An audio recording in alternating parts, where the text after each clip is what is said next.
एक बुद्धिमान राजा था। उसका काफी बड़ा साम्राज्य था। उसके राज्य में प्रजा हर तरह से खुशहाल थी।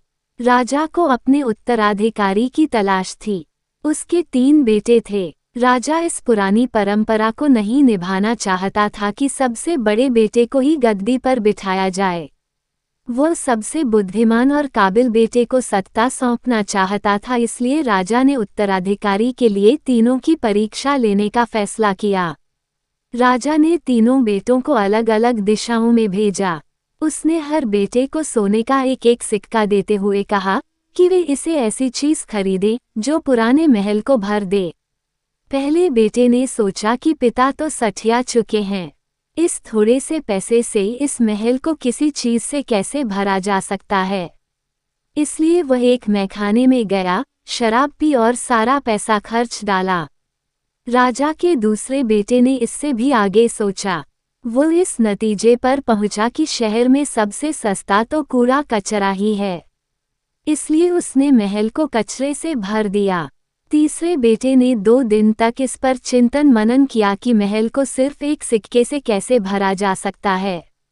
वह वाकई कुछ ऐसा करना चाहता था जिससे पिता की उम्मीद पूरी होती हो।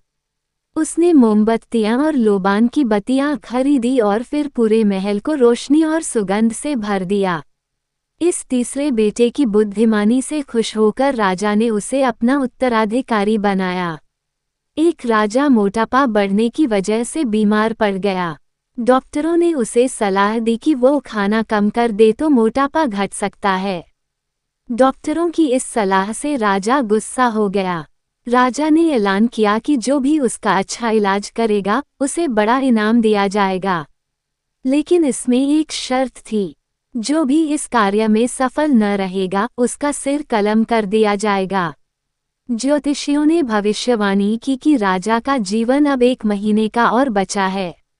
ये जानकर राजा डर गया और परेशान रहने लगा। जिस ज्योतिषी ने ये भविष्यवाणी की थी उसे महीने भर के लिए जेल में डाल दिया गया, ताकि ये देखा जा सके कि उसकी भविष्यवाणी में कितना दम है। राजा बहुत डरा हुआ था। उसने खाना पीना भी बहुत कम कर दिया और महीने भर के भीतर ही उसका वजन काफी गिर गया। इसके बाद राजा ने जेल से ज्योतिषी को बुलाया और कहा, आप क्यों नहीं मुझे तुम्हारा सिर कलम कर देना चाहिए।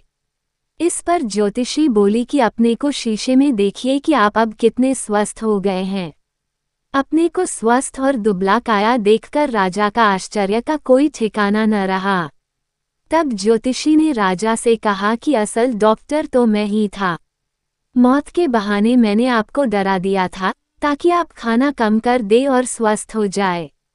ज्योतिषी की यह बात सुनकर राजा बहुत ही खुश हुआ और उसे इनाम दिया। साथ ही वादा किया कि वह अब कभी भी खाने पीने में अति नहीं करेगा।